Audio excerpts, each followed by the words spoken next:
ఈరోజు రాష్ట్రంలో అధికారంలో ఉన్నటువంటి తెలుగుదేశం ప్రభుత్వం, అదేవిధంగా ఇక్కడ ఉన్నటువంటి ఆర్థిక శాఖ మంత్రి పయ్యావుల కేశవ్ గారు రాష్ట్ర పరిపాలన పైన దృష్టి పెట్టకుండా ప్రజలకు ఇచ్చినటువంటి హామీలను నెరవేర్చే వైపుగా చర్యలు తీసుకునే బదులు తప్పుడు కేసుల ద్వారా లేకపోతే ప్రలోభాల ద్వారా పార్టీ ఫిరాయింపుల ద్వారా బలపడాలనేటువంటి ప్రయత్నం చేస్తూ ఉన్నారు.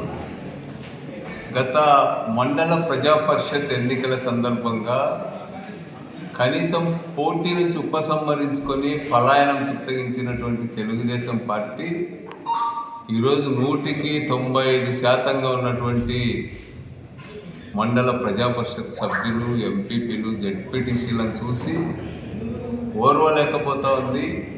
వాళ్ళ హక్కుల్ని కాలరాసేటువంటి ప్రయత్నాలు చేస్తూ ఉంది.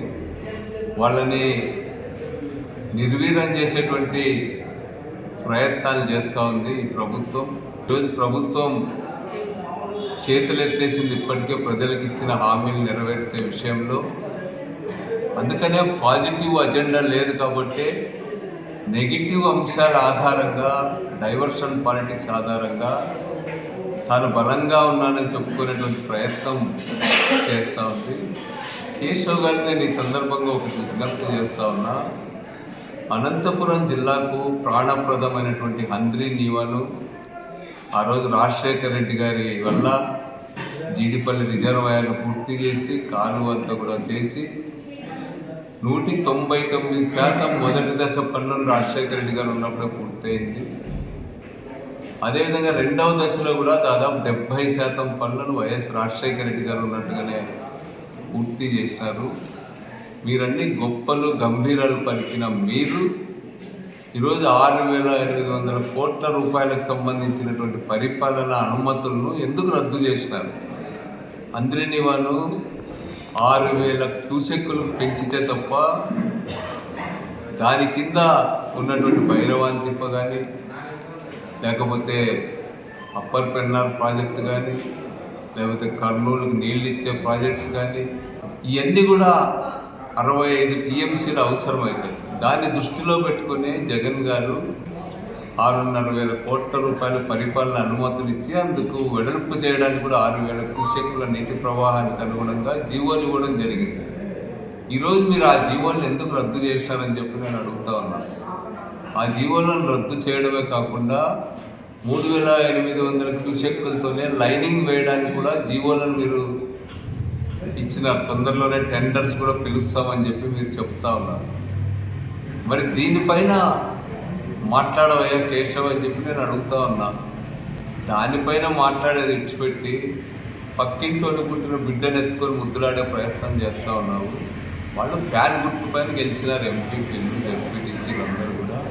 వాళ్ళని ప్రలోభ పెట్టి, మభ్యపెట్టి, అబద్ధాలు చెప్పి వాళ్ళని చేర్చుకున్నంత మాత్రాన మీ పార్టీ బలపడేది ఏమీ ఉండదు.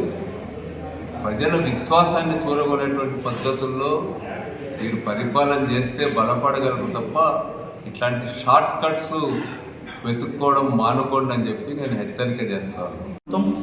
అన్ని రంగాల్లో విఫలమైందని చెప్పి రాష్ట్ర ప్రభుత్వం ఏదైతే తను ఇచ్చినటువంటి వాగ్దానాలు, తన ఇచ్చినటువంటి మేనిఫెస్టో, తన ఇచ్చినటువంటి హామీలు తుంగలోకి తొక్కేటువంటి ప్రయత్నం చేస్తూ అవి ఎక్కడ కూడా ప్రజల్లో చర్చ లేకుండా మరుగున పడేలాగా అత్యంత వ్యూహాత్మకంగా డైవర్షన్ పాలిటిక్స్ని కేంద్రం చేసుకొని రాష్ట్ర ప్రభుత్వం పనిచేస్తుందని చెప్పి ఈ సందర్భంగా మేము తీవ్రంగా విమర్శిస్తున్నాం.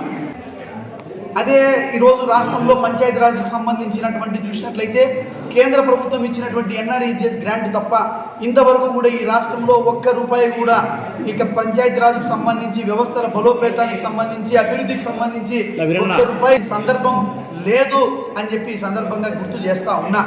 ఇచ్చినటువంటి ఎన్ఆర్ఈజీఎస్ ద్వారా పెద్ద ఎత్తున నిధులను కేంద్ర ప్రభుత్వం విడుదల చేస్తే ఈ రాష్ట్రంలో ఉన్నటువంటి తెలుగుదేశం పార్టీ పచ్చ నాయకులు పందికొక్కుల్లాగా ఈరోజు సర్పంచులకు ఉన్నటువంటి అధికారాన్ని, ఎంపీపీలకు ఉన్నటువంటి అధికారాన్ని, జిల్లా పరిషత్తులకు ఉన్నటువంటి అధికారాన్ని తుంగలోకి దొక్కి ఎక్కడ కూడా గ్రామ సర్పంచ్ తీర్మానం కానీ ఎంపీపీల తీర్మానాలు కూడా సంబంధం లేకుండా తెలుగుదేశం పార్టీ నాయకులను పేర్లు రాయించుకొని ఎంపీడీఓలను పంచాయతీ సెక్రటరీని బెదిరించి ఈరోజు పనుల్ని చేసి ఆ యొక్క నిధులన్నింటినీ కూడా దోచుకునేటువంటి ప్రయత్నం జరుగుతుందని చెప్పి కూడా ఈ సందర్భంగా మేము తెలియజేస్తా ఉన్నాం.